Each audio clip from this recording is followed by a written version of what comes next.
É importante para a gente, na hora que a gente vê, que a gente pega, como é que a pessoa escreveu assim dessa maneira, né?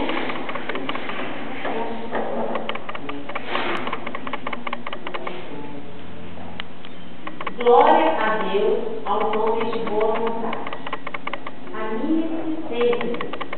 Se a sombra da amargura vem turbar os sentimentos, afaste-o com prece e a certeza de que és filho de Deus. Tendo Pai que é misericordioso e justo.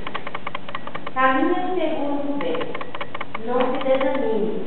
Segue adiante, aceitando as sugestões do bem e, principalmente, acalante a esperança em seu coração, fazendo-se otimista em sua fé. Cada um de vocês tem recebido aqui o tratamento de que necessita. Focos de luz, recursos arbóreos, misturas de laboratório invisível realizadas por mensageiros espirituais e aplicados individualmente em cada jovem, em cada trabalhador.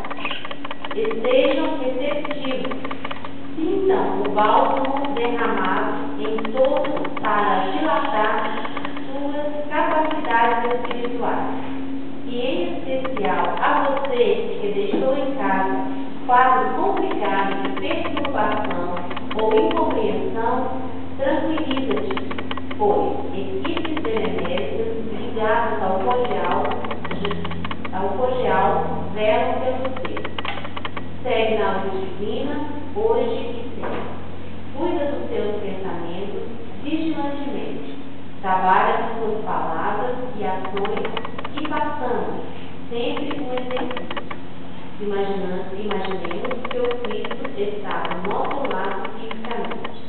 Será que estaríamos pensando, falando ou fazendo o que fazemos agora? Todos nós devemos nos propor esse exercício, pois Deus e Jesus estão sempre conosco. Sejamos, pois, sinceros, paz, confiança e alegria em